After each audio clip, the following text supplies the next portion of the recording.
Let us compare our success stories.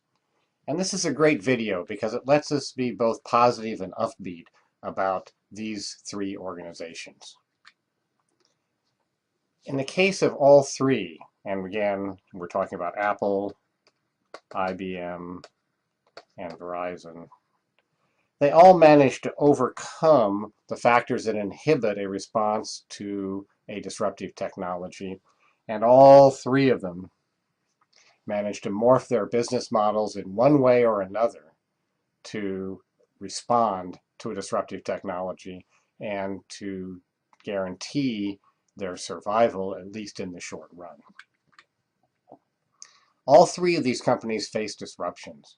Apple from other computer companies, IBM from slowing hardware and software sales, and Verizon from the internet and cable companies.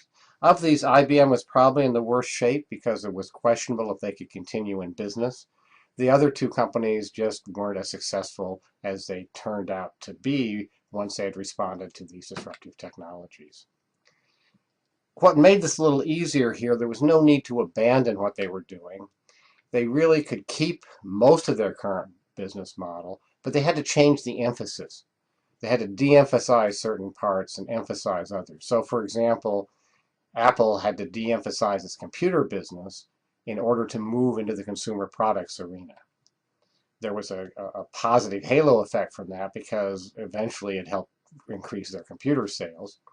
IBM had to de-emphasize a business that had been very important to it for a half a century, which was the mainframe business, and emphasize the service business. Okay? Verizon had to stop thinking of itself as a landline phone company and adopt a mindset of the internet. They also had to invent and invest new ways to do business. IBM is a services company, Apple is a consumer products company, Verizon as an internet service provider, and a content provider. So here are the factors in our model that inhibit that response to disruptive technology. And if we look at them, they probably were able to avoid denial. Okay? IBM probably had a little bit of it in the ranks, and Verizon probably had some, but by and large, they were able to overcome it. They all had a history of success, and this must have been particularly hard for IBM because it was getting close to its 100th birthday. Resistance to change, yes, had to be there. We know that in Apple there were people who were resistant to consumer products, definitely in IBM. The mainframe contingent fought very much this idea of moving away from an emphasis on mainframes into services. And I suspect that Verizon had the same problem. The mindset for Apple was computers. For IBM, it was computers and mainframe computers.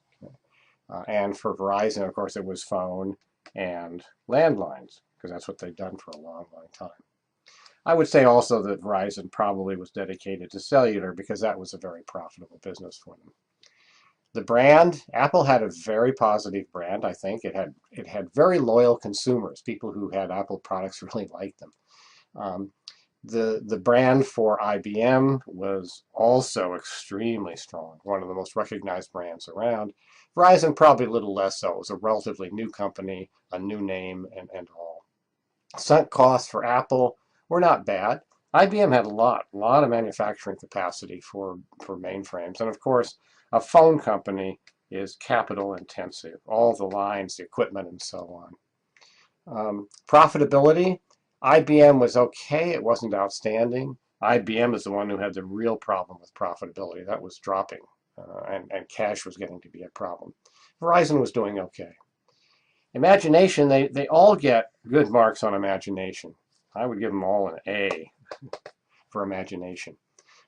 Apple clearly with Jobs and his vision for products and the future of the industry, probably the most imaginative company around, probably the most innovative company in America during that time period.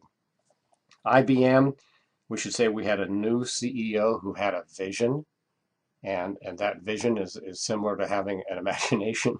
He saw what IBM needed to become.